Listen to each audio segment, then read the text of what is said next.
रामू लकड़हारा एक मेहनती और ईमानदार लकड़हारा था, जो जंगल से लकड़ी काटकर अपना गुजारा करता था। वह एक छोटे से गांव में रहता था और अपने परिवार का पेट पालने के लिए हर रोज जंगल जाकर लकड़ी काटता था।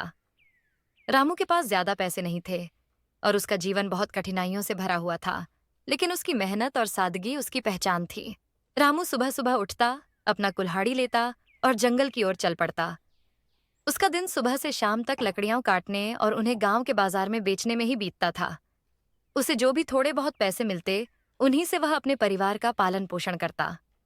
हालांकि यह काम बहुत ही मेहनत वाला और थकाने वाला था, पर रामू ने कभी भी मेहनत से मुंह नहीं मोड़ा। वह मानता था कि ईमानदारी और मेहनत से कमाई गई रोटी सबसे ज्यादा मीठी होती है। रामू की ईमानदारी के बारे में पूरे गांव में बातें होती थीं। एक बार की बात है, जब वह जंगल में लकड़ी काट रहा था, तो अचानक उसकी कुल्हाड़ी नदी में गिर गई। नदी गहरी थी और कुल्हाड़ी निकलने का कोई साधन नहीं था। रामू उदास हो गया, क्योंकि वह जानता था कि उसके पास नई कुल्हाड़ी खरीदने के पैसे नहीं थे और बिना कुल्हाड़ी के वह काम नहीं कर सकता था। उसकी मेहनत पर अब संकट खड़ा हो गया था। रामू ने हताश होकर भगवान से प्रार्थना की। उसकी सच्ची प्रार्थना का असर हुआ और अचानक से पानी में से एक देवता प्रकट हुए।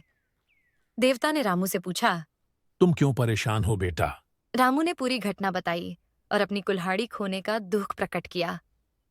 देवता ने उसकी सच्चाई और ईमानदारी को समझा और उसे सांत्वना दी। फिर देवता नदी में गए और सोने की एक चमचमाती कुल्हाड़ी लेकर रामू के पास आए।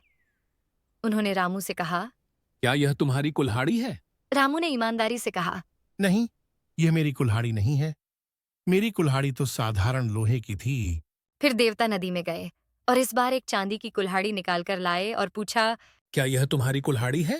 रामू ने फिर से इनकार करते हुए कहा। नहीं, यह भी मेरी कुल्हाड़ी नहीं है। मेरी कुल्हाड़ी तो लोहे की साधारण कुल्हाड़ी थी।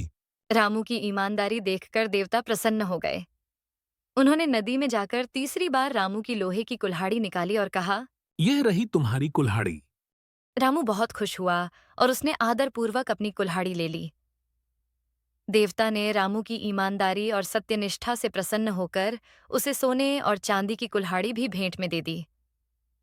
रामू ने देवता को धन्यवाद दिया और अपने गांव की ओर चल पड़ा। इस घटना ने रामू की जिंदगी बदल दी। अब उसके पास सिर्फ उसकी अपनी कुल्हाड़ी ही नहीं, बल्कि सोने और चांदी की कुल्हाड़ी भी थी।